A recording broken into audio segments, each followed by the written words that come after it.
Shalom, Horas untuk kita semua. Kiranya kita semua dalam keadaan sehat dan bersuka cita, dan juga dalam keadaan damai sejahtera. Mari kita berdoa. Damai sejahtera Allah yang melampaui segala akal, itulah yang memelihara hati dan pikiran saudara sekalian dalam Kristus Yesus Tuhan kita. Amin. Firman Tuhan untuk kita pada hari ini Rabu 15 April 2026 diambil dari 2 Korintus 4 ayat yang ke-14. Demikianlah firman Tuhan. Karena kami tahu bahwa Ia yang telah membangkitkan Tuhan Yesus akan membangkitkan kami juga bersama-sama dengan Yesus, dan Ia akan menghadapkan kami bersama-sama dengan kamu kepada dirinya. Demikianlah firman Tuhan. Saudara-saudara yang terkasih dalam Yesus Kristus, Bapak Ibu, Napa Sobulung, lansia, dan juga adik-adikku sekolah minggu yang terkasih, sesungguhnya firman Tuhan hari ini seringkali dikhotbahkan saat buha-buha ijuk atau sering dikatakan Paskah subuh. Dan sering, kalau dulu saya masih kecil, sini sering saya dengar kalau sudah buha-buha ijuk di kuburan. Memang saat itu, saat di kuburan jam 4:30 pagi, ada juga saya pernah jam 4 pagi, memang pengkhotbah selalu mengatakan bahwa setiap yang sudah ada di dalam kuburan ini akan dibangkitkan. Orang-orang yang telah mati dalam Tuhan akan dibangkitkan pada saat Tuhan Yesus datang yang kedua kali. Nah, memang kebangkitan Yesus Kristus itu adalah sukacita yang besar. Paskah itu sukacita yang besar karena Yesus telah mengalahkan maut. Bukan hanya dalam nama Yesus ada penebusan dosa dan keselamatan, tapi juga bahwa kita akan dibangkitkan kelak. Kalau itu dikatakan dalam ayat 14, karena kami tahu bahwa Ia yang telah membangkitkan Tuhan Yesus akan membangkitkan kami juga bersama-sama dengan Yesus. Nah, dan Ia akan menghadapkan kami bersama-sama dengan kamu kepada dirinya. Nah, ini kita akan bertemu Tuhan nanti kelak. Lalu kemudian pertanyaannya adalah, apa artinya akan membangkitkan kami juga bersama-sama dengan Yesus? Apakah itu artinya bahwa Yesus belum bangkit? Tidak. Dalam ayat yang 14 tadi dikatakan, karena kami tahu bahwa Ia yang telah membangkitkan Tuhan Yesus. Tuhan Yesus artinya bahwa Tuhan Yesus itu sudah bangkit, lalu kemudian akan membangkitkan kami juga bersama-sama dengan Dia. Nah, ini apa artinya? Ini adalah gambaran baptisan. Sesungguhnya melalui Paskah ini, semua dosa-dosa kita telah ikut terkubur bersama Yesus. Saat Yesus bangkit, kita pun ikut bangkit bersama kebangkitan Yesus. Oleh karena itulah Paskah ini yang mempersatukan kita dengan Kristus. Sama-sama mati dengan kematian Kristus, lalu juga sama-sama bangkit dengan kebangkitan Kristus. Dan ini juga tertulis dalam Roma pasal yang ke-6 ayat yang ke-3 sampai ke-6. Saya akan bacakan. Atau tidak tahukah kamu bahwa kita semua yang telah dibaptis dalam Kristus telah dibaptis dalam kematiannya?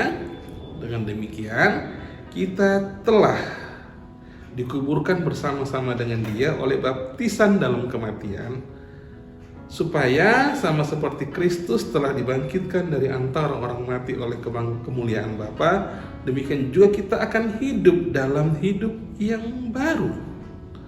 Sebab jika kita telah menjadi satu dengan apa yang sama dengan kematiannya, kita juga akan menjadi satu dengan apa yang sama dengan kebangkitannya. Karena kita tahu bahwa manusia lama kita telah turut disalibkan supaya tubuh dosa kita hilang kuasanya, agar jangan kita mengamalkan diri lagi pada dosa.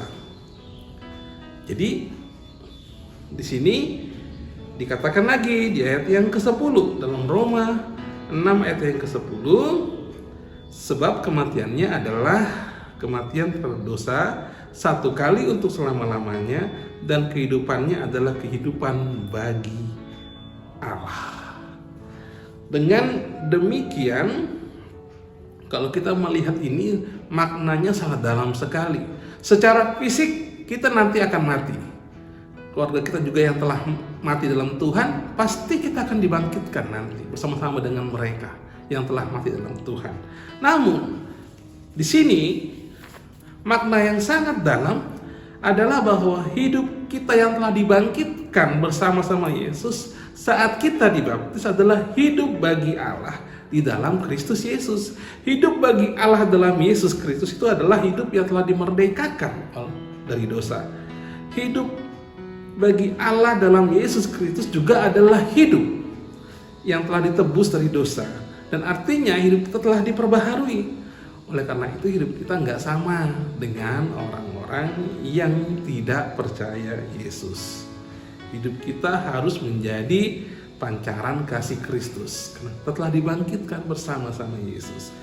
Kita lihat apa yang terjadi dalam diri Rasul Paulus. Kalau kita lihat di situ,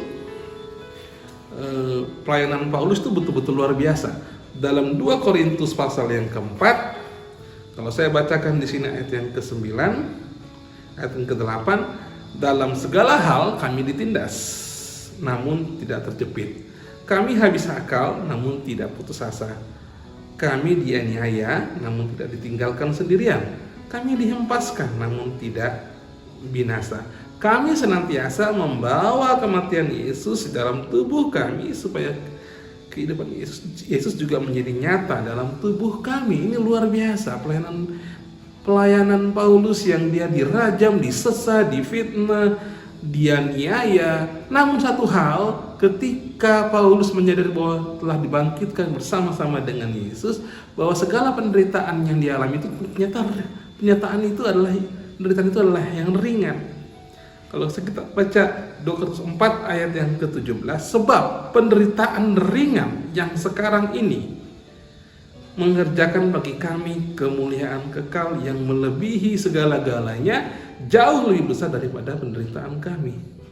Bagaimana mungkin difitnah, dirajam itu ringan bagi Apostol Paulus? Rasul Paulus. Karena kenapa? Dia melihat ke depan yang tidak kelihatan. Sebab kami tidak memperhatikan yang kelihatan, melainkan yang tak kelihatan. Bahwa Paulus sadar bahwa nanti kemudian akan ada mahkota kehidupan bagi dia. Ada kemuliaan kekal di sana. Itulah pengharapan bagi orang-orang yang telah dibangkitkan bersama dengan Yesus. Demikian juga dengan kita saat ini. Kita yang telah ditebus, yang telah diselamatkan, berarti hidup kita harus mencerminkan kasih Kristus. Tidak lagi sama dengan orang-orang dunia ini. Ketika kita disesah, difitnah, dikata-katain, dicerca segala macam, jangan balas dengan kejahatan, balaslah dengan kebaikan. Doakan mereka yang mencerca kita. Tetaplah menjadi baik, tetaplah mendoakan mereka yang mencela kita, yang mencaci maki kita. Disitulah kemudian akan terpancar kasih Kristus dan kita akan menjadi berkat. Itulah bedanya kita yang telah diselamatkan, yang telah ditebus, dengan orang-orang yang belum mengenal Kristus, yang belum percaya dengan Yesus. Karena itu mulai dari kita lah orang akan melihat dan mengenal siapa Kristus dalam hidup kita. Karena itu tetap semangat, kuatlah dalam segala penderitaan kita. Kita memang tidak pernah luput dari penderitaan, tapi jangan gugur iman kita karena penderitaan, karena ketidakbaikan dari orang, tapi tetaplah menjadi berkat bagi setiap orang karena kita telah dibangkitkan bersama dengan Yesus. Amin. Shalom. Mari kita berdoa. Bapa dalam surga, terima kasih untuk firman-Mu hari ini. Kalau kami boleh bangun pagi dengan keadaan yang segar, kami boleh menghirup udara pagi, kami boleh melihat matahari pagi, semua karena kasih karunia Tuhan. Dan kalau kami diselamatkan, dipilih oleh Engkau sendiri ya Tuhan Yesus, kami telah mati dan bangkit bersama dengan Engkau. Itu artinya bahwa hidup kami berharga di hadapan-Mu. Hidup kami menjadi baru. Hidup kami telah merdeka dari dosa. Dan karena itu hidup kami berbeda dengan orang-orang yang belum percaya dengan Engkau ya Tuhan Yesus. Pimpin kami Tuhan, agar setiap apapun dari setiap omongan kami, dari setiap perilaku kami, sikap kami, apapun tindakan kami mencerminkan kasih Kristus, sehingga Tuhan dalam pancaran kasih ini setiap orang bisa melihat dan mengenal siapa Engkau dalam hidup kami. Terima kasih Bapa. Terkadang penderitaan itu Tuhan yang membuat kami jauh daripada-Mu. Ampuni kami ya Tuhan. Biarlah Tuhan segala penderitaan itu kami anggap ringan dibandingkan dengan kemuliaan kekal yang akan Kau berikan kepada kami. Berkatilah kami semua ya Tuhan, berkati anak-anak kami, juga berkati orang tua kami, juga berkati cucu-cucu kami. Tuhan juga yang akan mencukupkan segala sesuatunya. Kami percaya Tuhan tidak mustahil bagi-Mu. Ampuni segala dosa-dosa kami dan terpujilah Engkau hari ini, esok, sampai selama-lamanya. Kasih karunia dari Allah Bapa dan anugerah dari Tuhan kita Yesus Kristus dan persekutuan Roh Kudus itulah yang memberkati saudara sekalian. Amin. Shalom, Tuhan Yesus memberkati.